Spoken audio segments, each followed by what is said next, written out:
سمجھتا ہوں کہ یہ نواز شریف کا بہت بڑا فیلئر ہے.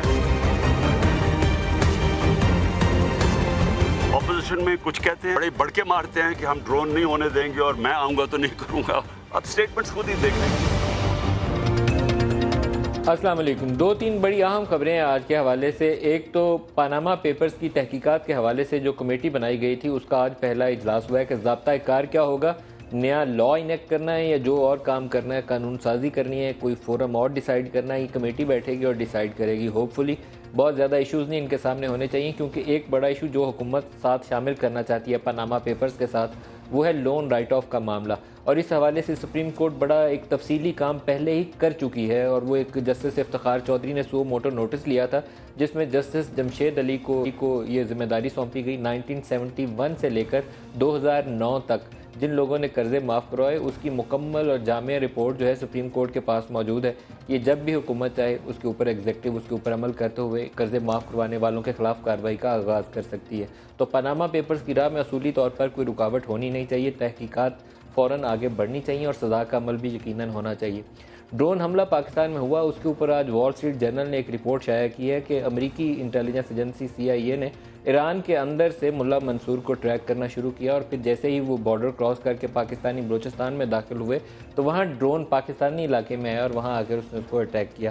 یہ اس کے اوپر حکومت پاکستان کو ایک پوزیشن لینی ہے. ابھی بیانات تو کچھ آئے ہیں لیکن ایک فارمل جب پارلیمنٹری کمیٹی اور نیشنل سیکیورٹی بیٹھے گی تو حکومت کا موقف لیتی ہے پاکستانی فوج کے ساتھ مل کر، اور اس کمیٹی کا حصہ prime minister of Pakistan chair کرتے ہیں. آرمی چیف اور فوجی قیادت بھی ہوتی ہے. آج آرمی چیف سے امریکی سفیر کی ملاقات بھی ہوئی جس میں انہوں نے سیریس کنسرنز کا اظہار جو پاکستانی علاقے پہ حملہ ہوا کہ دو طرفہ تعلقات کو متاثر کر سکتا ہے یہ اٹیک.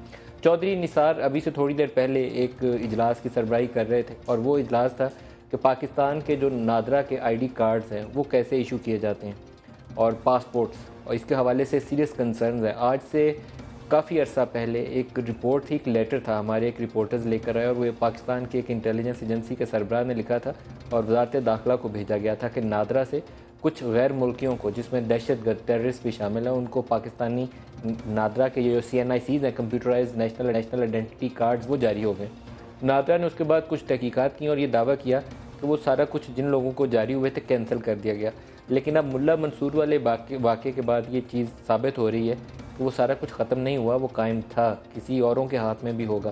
تو ہمارے پاس جو ابھی ٹکرز آ رہے ہیں اس کی تصدیق ہونا بھی باقی ہے کہ چودھری نثار نے کہا کہ سارے جن لوگوں کو CNICs جاری کیے گئے ہیں ازسر نو اس کی تصدیق کی جائے کہ کتنے پاکستانی ہیں اور کتنے اس کے اندر غیر ملکی ہیں.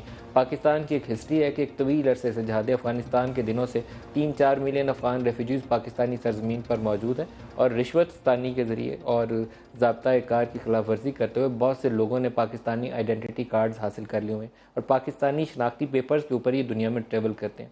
اور بعض اوقات امریکہ کو اگر قطر کے اندر بھی طالبان سے ملاقات کرنی ہوتی ہے چھپ چھپا کے تو پاکستانی سفری دستاویزات پہ یہ لوگ سفر کرتے رہیں. کوئی ایسی چیز نہیں تھی کہ جس کا اچنبھا ہو، لیکن شاید ہم میں سے ہماری اپنی کوتاہیاں ہمارے لیے شرمندگی کا باعث بنتی ہیں. ہماری قوم کو، ہماری حکومت کو اور اداروں کو ایک ایسی جامع پالیسی تشکیل دینی پڑے گی کہ افغان ریفیوجیز کی پاکستان سے واپسی اور اس کے علاوہ ہمارے یہ جو بڑے اہم دستاویزات ہیں جس میں CNICs یا پاسپورٹ شامل ہوں اس کا کسی غیر ملکی کے ہاتھ لگنا، دونوں کا تدارک کرنا بہت ضروری ہے. ان تمام ایشوز پر آج ہمارے ساتھ بات کرنے کے لیے شریک گفتگو ہیں ڈاکٹر طاہر القادری صاحب، سربراہ ہیں پاکستان عوامی تحریک کے. ڈاکٹر طاہر القادری صاحب السلام علیکم. وعلیکم السلام ورحمۃ اللہ وبرکاتہ. ڈاکٹر صاحب ایک ایک کر کے ایشو شروع کرتے ہیں. پہلے تو ڈرون حملے سے شروع کرتے ہیں. ایران کے راستے یہ شخص پاکستان داخل ہوا، دبئی بھی جاتا رہا اور اس کے علاوہ قطر بھی یقیناً گیا ہوگا یا کہیں اور جگہوں پہ اس نے ٹریول کیا ہوگا، لیکن پاکستانی سرزمین کے اوپر اس کو مارا گیا. زیادہ تر ان کی جائے پناہ افغانستان تھی، پاکستانی سرزمین پر مارا گیا اور پاکستان کے لیے بہت بڑا چیلنج بھی آیا سامنے اور شرمندگی بھی ہوئی کہ ایک ساورن نیشن کے اوپر جو اٹامک پاور ہے، بڑا پرائڈ لیتے ہیں ہم اس کے اوپر، دوسرا ایسا حملہ ہے. پہلے ایبٹ آباد ریڈ تھی اور اس کے بعد یہ دوسرا اٹیک. کیا کہیں گے اس کے اوپر آپ؟ یقیناً انتہائی تشویش کا باعث ہے یہ واقعہ، اور حکومت پاکستان کا رد عمل میں دیکھنا چاہتا ہوں کہ وہ اس پر کیا سٹینڈ رد عمل ہونا چاہیے اس وقت. جی ہاں، رد عمل بڑا واضح ہے کہ جو حکومت جس کا انٹرسٹ سوائے کرپشن کے اور سوائے پرسنل حکمرانی کے سوائے ملک کے مفادات لوٹ کے لے جانے کے اور کسی چیز میں انٹرسٹ نہ رہا ہو، اور سال ہا سال سے جس وفاقی حکومت اور وزیر اعظم نے ملک کا وزیر خارجہ ہی مقرر نہ کیا ہو، اور 2 آدمی ریٹائرڈ اور ایک نہایت ضعیف صرف ملازم رکھے ہوں، تو اس کی سنجیدگی کا آپ اندازہ کر سکتے ہیں۔ آپ کی سالمیت اور خود مختاری پر اور آزادی پر حملے نہیں ہوں گے تو کیا ہوگا؟ آپ اپنا وزیر خارجہ بھی مقرر کرنے کو تیار نہیں ہیں، آپ کی خارجہ پالیسی بھی نہیں ہے، اور آپ کی ترجیحات ہی نہیں ہیں سرے سے۔ یہ انتہائی شرمناک بات ہے، نہ صرف افسوسناک۔ حکومت پاکستان میں نہیں سمجھتا کہ وہ رول کرنے اور اقتدار کرنے کی اہل رہ گئی ہے۔ بہت سارے امور ایسے ہیں جن کی وجہ سے ان کا برطرف کر دیا جانا اور اس سسٹم کو ری وزٹ کرنا اشد ضروری اور ڈاکٹر واجب۔ طاہر القادری صاحب، حکومت کے اوپر تو آپ تنقید کر رہے ہیں، لیکن ان اداروں کے اوپر تنقید نہیں کریں گے جن کی ذمہ داری میں شامل ہے پاکستان کی سرحدوں کا دفاع؟ جی ہاں، ادارے سارے حکومت میں شامل ہیں۔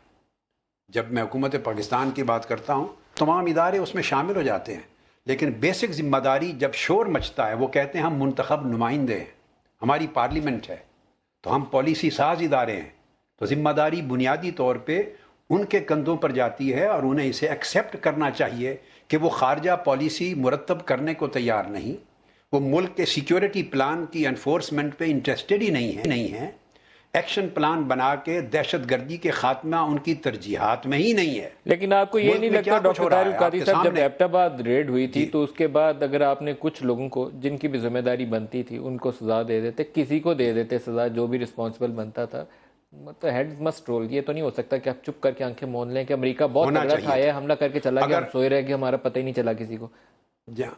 اگر اس وقت سزا دیتے تو شاید آج دوبارہ نہ ہوتا۔ اگر یہ قدم اٹھایا، بالکل میں تائید کرتا ہوں، اس وقت یہ سزا دے دی گئی ہوتی، ذمہ داروں کو ذمہ دار ٹھہرا دیا گیا ہوتا، تو پھر ایسی چیزیں دوبارہ رونما نہ ہوتی۔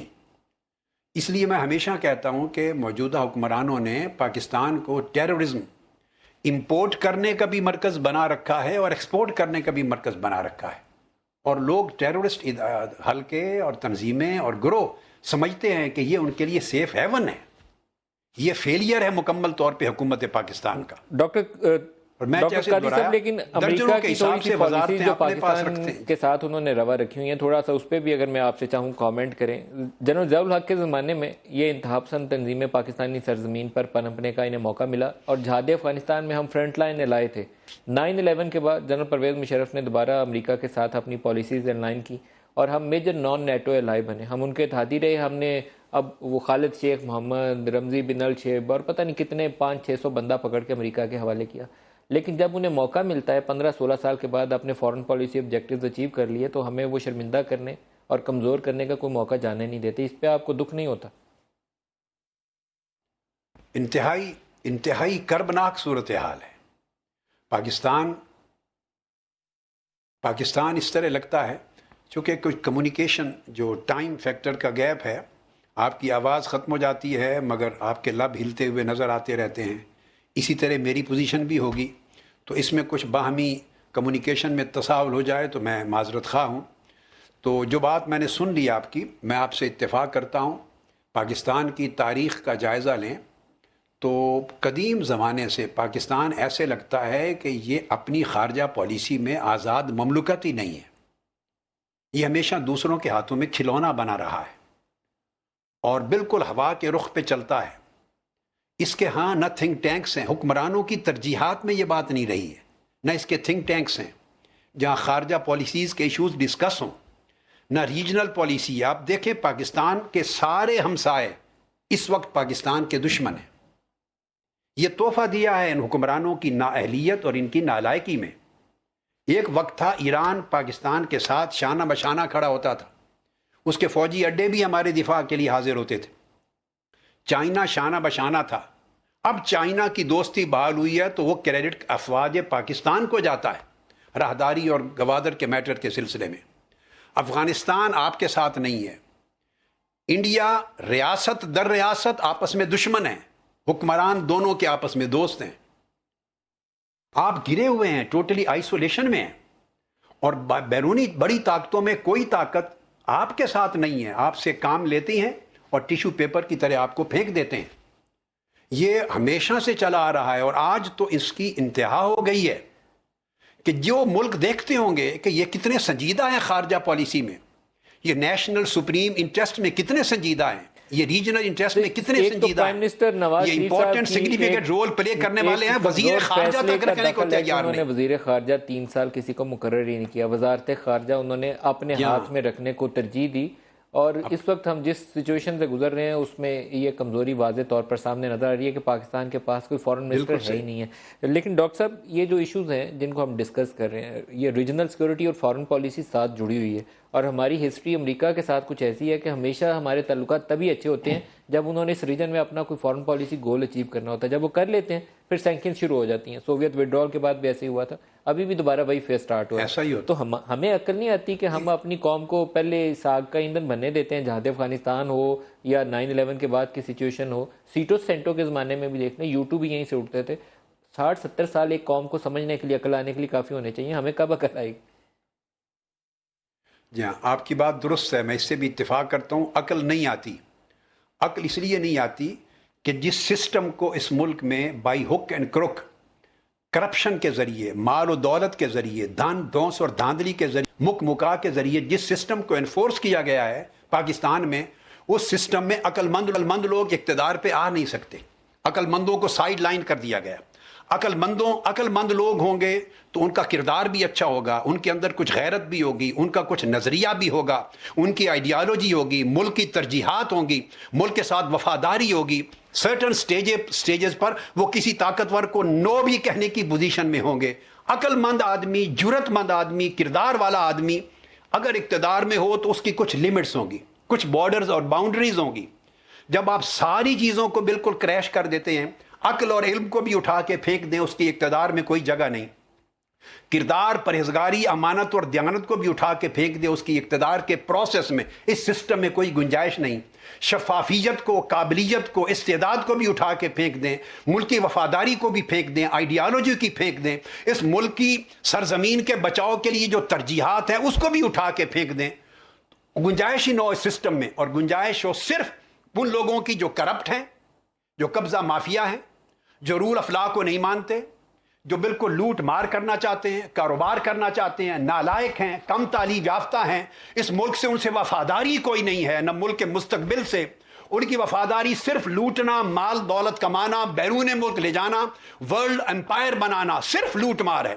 اس میں اپنے ملک کے مفادات کو قربان کرنا، اپنی عزت کو قربان کرنا، عدالتوں کو قربان کرنا، سسٹمز کو ذبح کرنا، ٹرانسپیرنسی کو ذبح کرنا۔ جب اس طرح کے لوگوں کے ہاتھ میں اقتدار ہوگا، خواہ وہ کسی شکل میں آئیں، تو اس کے بعد ندیم ملک صاحب خون کے آنسو ہی رونے ہوں گے۔ واقعی آپ نے درست کہا کہ عقل نہیں ہے۔ ایک سوال اس کے اوپر اور کر لوں، اس سچویشن میں حکومت کا رد عمل، اس سچویشن میں یہ ڈرون اٹیک ہو گیا پاکستان کے اوپر، سالمیت کے اوپر ایک اور حملہ ہوا، اور ایک اور سوال ہے، فنڈامنٹل کوسچن ہے کہ یہ شخص یہاں کر کیا رہا تھا، اور اس کے پاس پاکستانی جو شناختی پیپرز ہیں وہ کیوں تھے اس کے پاس، ہمارا CNIC ہو یا پاسپورٹ ہو، کیوں تھے اس کے پاس؟ یہ اس کے اوپر ہمارا اب اسٹیٹ کا رد عمل کیا ہونا چاہیے دونوں ایشوز کے اوپر؟ ایک تو ایسے ان وانٹیڈ لوگوں کا پاکستانی سرزمین پر ہونا، اور دوسرا امریکی حملے کے بعد ہمارا رسپانس کیا ہونا چاہیے؟ دیکھیے ندیم ملک صاحب، آپ کا سوال بڑا اچھا اور بڑا ریلیونٹ ہے، لیکن جو میرا جواب ہے وہ تھوڑا آپ اس کی تہ میں جائیں۔ میں کہنا کیا چاہتا ہوں، آپ کس اسٹیٹ کا رد عمل مجھ سے پوچھنا چاہتے ہیں؟ یہاں اسٹیٹ نام کی کوئی شے بچی نہیں ہے۔ دیکھیے، اسٹیٹ اینٹوں اور عمارتوں کا نام نہیں ہے، اسٹیٹ کانسٹیٹیوشن کے مطابق کچھ اداروں کے مجموعے کا نام ہے۔ سب سے بڑا ادارہ جس کو اسٹیٹ کہتے ہیں وہ بلڈنگز کا، اینٹوں کا، سڑکوں کا، پلوں کا، گاڑیوں کا اور ان ٹرینوں کا نام اسٹیٹ نہیں ہے۔ اسٹیٹ ہے کانسٹیٹیوشن کے مطابق پہلی پارلیمنٹ۔ پارلیمنٹ میں الیکٹڈ ممبرز ہوتے ہیں، کیبنٹ ہوتی ہے، prime minister head of the government ہوتا ہے، پھر ہیڈ آف دا اسٹیٹ ہوتا ہے، یہ پارلیمنٹ ہے۔ آپ مجھے دیکھیے، جس پارلیمنٹ میں چور بیٹھے ہوں، قرضہ خور بیٹھے ہوں، کرپٹ لوگ بیٹھے ہوں، جس پارلیمنٹ میں سارا لوٹ مار کرنے والے بیٹھے ہوں، آپ اس پارلیمنٹ، وہ پارلیمنٹ کا میجر حصہ ہے اسٹیٹ کا۔ اس کے بعد آتا ہے اس میں ایگزیکٹو۔ ایگزیکٹو میں آپ کی پرائم منسٹر سے لے کے نیچے گراس روٹ لیول تک، پولیس کا سپاہی تک ایگزیکٹو میں آتا ہے۔ وہ آپ کے سیکریٹریز آتے ہیں، اس میں گورنرز آتے ہیں، اس میں وزیر اعلیٰ آتے ہیں، پھر اس میں سیکریٹریز فیڈرل اور پروونشل آتے ہیں، پھر آپ کی پولیس آتی ہے۔ جس ملک میں پولیس قتل کر دے دن دہاڑے، یہ اسٹیٹ کی ایگزیکٹو ہے۔ آپ کی آنکھوں کے سامنے 20 کروڑ افراد کی آنکھوں کے سامنے جو دن دہاڑے 90 لوگوں کو گولیاں چلا دے، 14 کو قتل کر دے، 17 پھر قتل کر دے اور ملک بھر میں قتل کرواتی رہے، اور جس سٹیٹ کے اندر دہشت گردی ہوتی رہے، دہشت گردوں کو پناہ دی جائے، دہشت گردوں کو سہولت کار مہیا کیے جائیں، یہ ایگزیکٹو ہے۔ جہاں چھوٹو گینگ جیسے واقعات ہو رہے ہوں، وہاں 8 سال سے گینگ بیٹھے ہیں پنجاب میں، اور سٹیٹ کے نمائندے کہیں کہ یہاں کوئی نو گو ایریا نہیں ہے۔ یہ دوسرا شعبہ ہے جس کو آپ اسٹیٹ کہتے ہیں، ایگزیکٹو۔ ڈاکٹر صاحب لیکن اس پارلیمان کو آپ جتنا بھی برا جوڈیشری۔ کہیں، اس ایگزیکٹو کو جن بھی الفاظ میں یاد کریں، پاکستانی عوام نے انہی کو چنا ہے۔ آپ کے انقلاب کے نعروں کو انہوں نے نہیں چنا، یہ ایک بنیادی فرق ہے، چاہے آپ کو اچھا لگے یا برا لگے، لیکن یہی پارلیمان لوگوں نے چنی ہے، آپ کو انہوں نے انتخاب نہیں کیا، آپ کو منتخب نہیں کیا۔ ٹھیک ہے، آپ کے اس سوال کو بھی میں اپریشیٹ کرتا ہوں، میں تائید کرتا ہوں۔ مجھے آپ کے سوال پر بالکل نہ ناراضگی ہے نہ اختلاف ہے، اور اس کا جواب یہ دینا چاہتا ہوں کہ یہ آج نہیں، ان سے بڑا ڈاکو سیاست میں تو کوئی آنے کا امکان نہیں ہے، لیکن بڑے ڈاکو بھی آ جائیں نا، یہ پاکستان کے عوام اس سسٹم کے تحت انہی کو چنیں گے۔ عوام کو شعور نہیں دیا گیا۔ جب قوم کو آپ بنی اسرائیل بنا کے رکھ دیں تو بنی اسرائیل فرعون کے ساتھ بھی خوش تھی، سجدہ کرتے تھے، وہ ان کے بیٹوں کو ذبح کرتا تھا، بچیوں کے ساتھ بدمعاشی کرتا تھا۔ بنی اسرائیل کبھی آواز نہیں اٹھاتے تھے، بنی اسرائیل نے کبھی موسیٰ علیہ السلام کو ووٹ نہیں دیا تھا۔ وہ خوف کے ساتھ عوام، جب آپ ان کی طاقت ختم کر دیں، جرت ختم کر دیں، ان کو تعلیم نہ دیں، ان کو صحت نہ دیں، ان کو روزگار نہ دیں، ان کو ترقی نہ دیں، تو آپ ان کو جسمانی طور پہ نہیں، ندیم ملک صاحب، شعوری طور پہ بھی مار دیتے ہیں، مینٹلی بھی آپ ان کو بالکل فنا کر کے مفلوج کر کے رکھ دیتے ہیں۔ تو جب ووٹ کا ٹائم آتا ہے، وہ نظریے کے لیے ووٹ نہیں دیتے آپ پاکستان کے عوام، خارجہ پالیسی کے لیے ووٹ نہیں دیتے، پاکستان کی سالمیت اور خود مختاری کا تحفظ کون کرے گا اس کے لیے ووٹ نہیں دیتے، اہل کون ہے پاکستان کے اقتدار کا اس کے لیے ووٹ نہیں دیتے، ہمسایہ ملکوں میں پاکستان کے مقام کو بلند کون کرے گا اس لیے ووٹ نہیں دیتے، خارجہ پالیسی، تعلیم کی پالیسی، ہیلتھ پالیسی یہ کون چلائے گا اس لیے ووٹ نہیں دیتے۔ وہ ووٹ دیتے ہیں کہ ان کی برادری کو پیسہ کون دے رہا ہے، کتنے کروڑ ملے ہیں، ان کی نالیاں کس نے بنائی ہیں، ان کی گلیاں کس نے بنائی ہیں، ان کی روزگار نوکریاں کس نے دی ہیں۔ بس ایک لمحے کے لیے اب ووٹ کے نام پہ اس قوم کو ایک کاروبار ملتا ہے، ایک لمحے کے لیے ان کو پتہ ہے یہ بے ایمان ہے، کسی نے کچھ نہیں دینا، جو کچھ اس وقت نکلتا ہے لے لو، بس پیسے چلتے ہیں۔ آپ گواہ ہیں خود اس بات کے، موٹر سائیکل بکتے ہیں، اب موٹر سائیکل لگتے ہیں، اربوں روپے کی کرپشن ہوتی ہے۔ اسی وجہ سے تو ایک الیکشن کروڑوں اور اربوں تک جا پہنچا ہے، جس کو پاکستان کے قوانین 10 لاکھ سے اوپر کی اجازت نہیں دیتے۔ تو اب واپس آئیں گے تو آپ سے ہم پاناما پیپرز کی بات کریں گے، اور پھر لاسٹ سیگمنٹ سے آپ سے ہم ماڈل ٹاؤن کا واقعہ ہے اس حوالے سے بھی بات کریں گے، لیکن پہلے بریک لے لیں، بریک کے بعد دوبارہ شروع کریں۔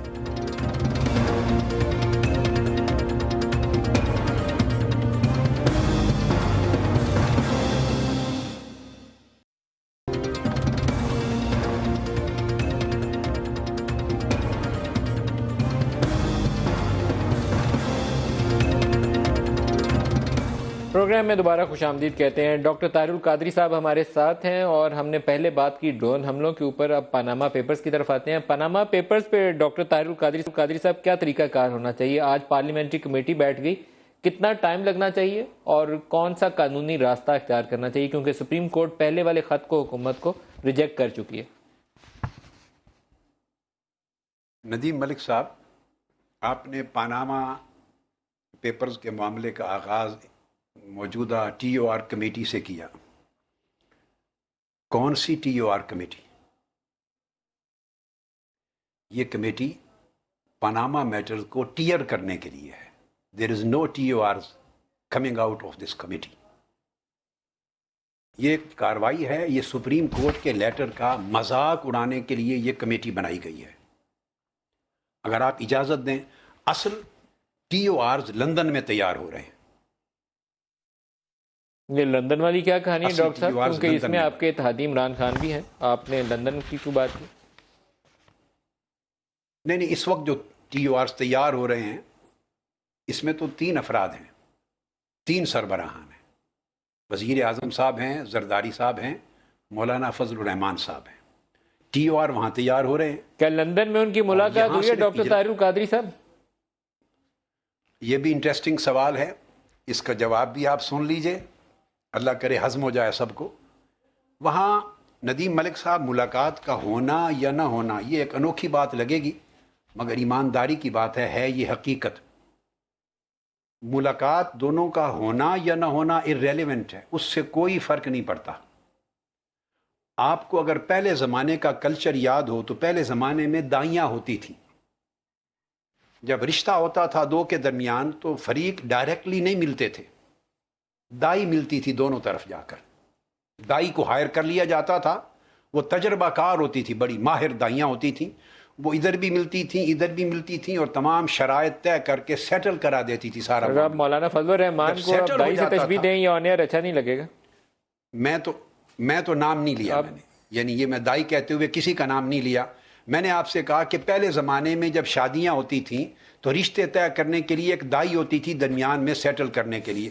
میں نے ایک واقعہ سنایا ہے پچھلے زمانے کا، تو مقصد بات کا یہ ہے کہ یہ ٹی او آر جب طے ہو جائیں گے وہاں تو اس کے بعد یہ جو کمیٹی ہے برائے نام، یہ 12 رکنی کمیٹی، آپ اس کو نوٹ کر لیں، 9 سے 10 لوگ ایک ہی طرف ہو جائیں گے، 9 سے 10 لوگ، 1-2 رہ جائیں گے شور مچانے کے لیے اور بعد میں یہ کہنے کے لیے کہ ڈاکٹر طاہر القادری ٹھیک کہتے تھے۔ وہ 1-2 لوگ کون رہ جائیں گے سر؟ ان کا بھی نام بتا دیں، کیونکہ آپ کے اشارے کے مطابق وہی لوگ جنہوں نے اور پاکستان پیپلز پارٹی یہ سارے حکومت کے ساتھ کھڑے ہوں گے، یہ آپ اشارہ کر رہے ہیں۔ میں کسی کا نام نہیں لیا، دیکھیں اپنی بات کو پھر دوہرا رہا ہوں، 9-10 لوگ ایک طرف ہو جائیں گے اور 1-2 رہ جائیں گے، اور وہ آپ نے پوچھا کون رہ جائیں گے؟ وہی لوگ رہ جائیں گے جنہوں نے بعد میں یہ کہنا ہے کہ قادری صاحب ٹھیک کہتے تھے۔ اب یہاں ایک نکتہ میں ایڈ کرنا چاہتا ہوں آپ کی اجازت سے کہ میں نے یہ کنکلوژن کیوں کنکلوڈ کیا۔ یہاں میرا ایک پرسنل نالج اور پرسنل انفارمیشن ہے about some of these political parties جو اپوزیشن میں ہیں۔ ان میں سے ایک سے زیادہ پولیٹیکل پارٹیز کی قیادت کے ساتھ، میں پھر دوہرا رہا ہوں، اپوزیشن پارٹیز جو ٹی او آر کمیٹی میں ہیں، ایک سے زائد پارٹیز کی لیڈرشپ کے ساتھ along with 5, 6, 7, 8 other senior most members، پوری ٹاپ کی ممبرشپ لیڈرشپ کے ساتھ ایک زمانے میں میرے 3-4 گھنٹے کی ڈیبیٹس ہوئی تھیں، اور ڈیبیٹ اس چیز پہ تھی کہ یہ کرپشن کو کرائم مانتے ہی نہیں ہیں، بلیو ہی نہیں کرتے کہ کرپشن کوئی جرم ہے، یہ کرپشن کو کرائم سمجھنے کی بجائے کلچر کہتے تھے۔ یہ بات آپ کو میں 1999 کے زمانے کی بتا رہا ہوں، یعنی 17 سال پہلے ویژن، آئیڈیالوجی، بیلیف، پولیٹیکل ان کا یہ تھا۔ 4 گھنٹے ڈیبیٹ ہوئی میری۔ یہ کہتے تھے ڈاکٹر صاحب جس کو آپ کہتے ہیں کرپشن، ہم اس کو کرپشن نہیں کہتے، مانتے ہی نہیں، ہماری ڈیفینیشن کوئی اور ہوگی کرپشن کی، آپ کی ڈیفینیشن کوئی اور ہوگی، ہم کرپشن کی ڈیفینیشن پر ہی متفق نہیں ہیں، تو کون سے ٹی آر پہ اتفاق ہوگا؟ ٹی او آرز پر۔ یہ وہ پارٹیاں ٹی او آر مل کے گورنمنٹ کے ساتھ مل کے بنا رہی ہیں۔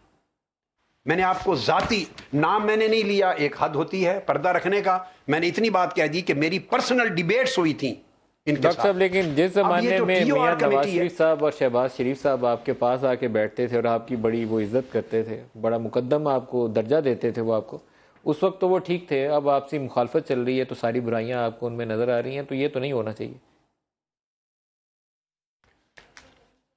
آپ کا جملہ میں نے سن لیا ہے، میں اس پر کمنٹ نہیں کرتا، اس وقت اور اس وقت کی بات نہیں ہے، وہ میں نے پچھلے کسی انٹرویو میں بات کہہ دی ہے۔ ایک زمانہ ندیم ملک صاحب ایسا ہوتا ہے، اولاد ہوتی ہے، بہت سو کی اولاد نوجوانی میں، بچپن میں، لڑکپن تک اچھی ہوتی ہے، ماں باپ وہی ہوتے ہیں، پھر ہوا لگتی ہے باہر کی، اسکول جاتے ہیں، یونیورسٹی جاتے ہیں، بری سوسائٹی جاتی ہے، اور پیسہ، دولت، مال، اثرات پیدا ہوتے ہیں تو وہ 100% بدل جاتے ہیں، ماں باپ بعد میں روتے پھرتے ہیں، بالکل چینج ہو جاتے ہیں۔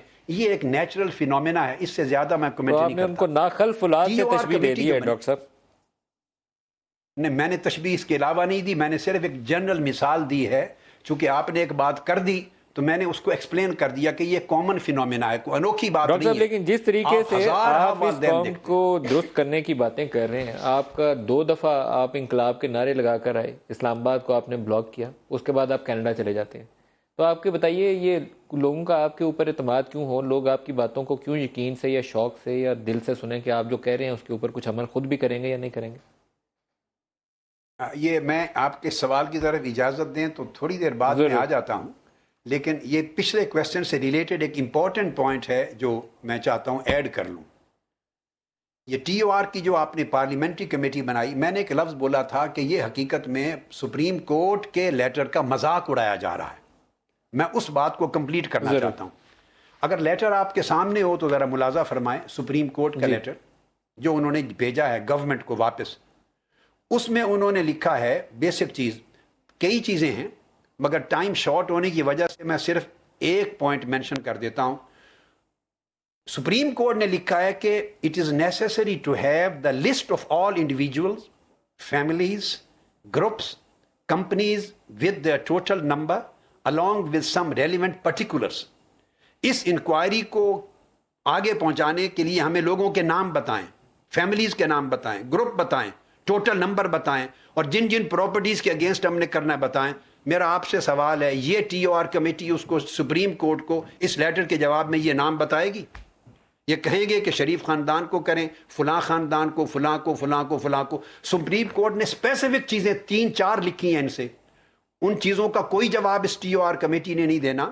ڈاکٹر صاحب دینا پڑے گا. اس نے کہا ہے کہ یہ کمیشن ٹوٹلسٹ ہوگا. سپریم کورٹ کا اس سے ہٹ کے یہ ہو نہیں سکتے. لیکن میں آپ سے تھوڑا سا ٹائم لوں گا، 2-4 منٹ. یہ نہیں کریں گے. 2-4 منٹ آپ سے لوں گا. میں شاہ محمود قریشی صاحب ہمارے ساتھ ہیں، ان سے آج کے اجلاس کے حوالے سے اپڈیٹ لیں. محمود قریشی صاحب السلام علیکم.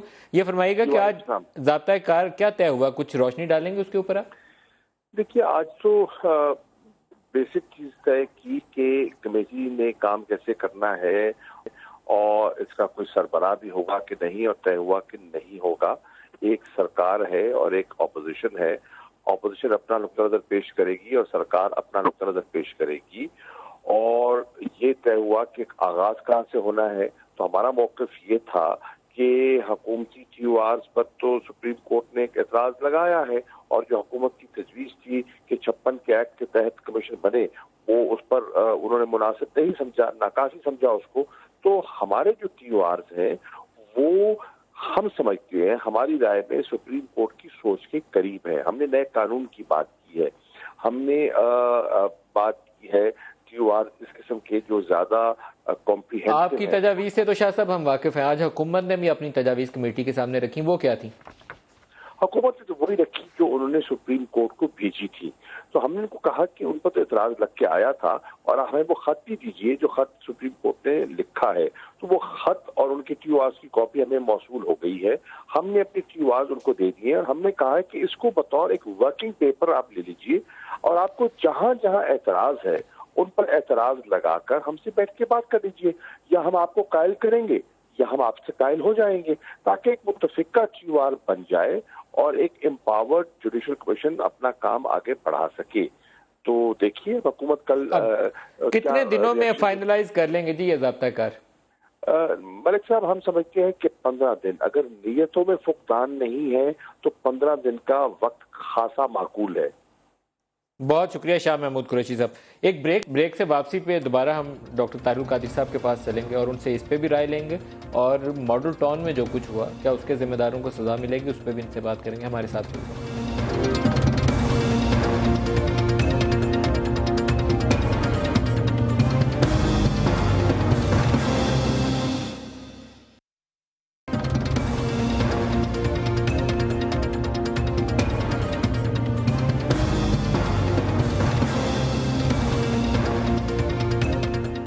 Welcome back. Doctor Tahir ul-Qadri صاحب، ایک سوال پاناما پہ آپ کو کیا توقع ہے سزا ہوگی جن لوگوں نے پاکستان سے ٹیکس اور دھن چرایا اور جا کے آف شور کمپنیز میں چھپایا؟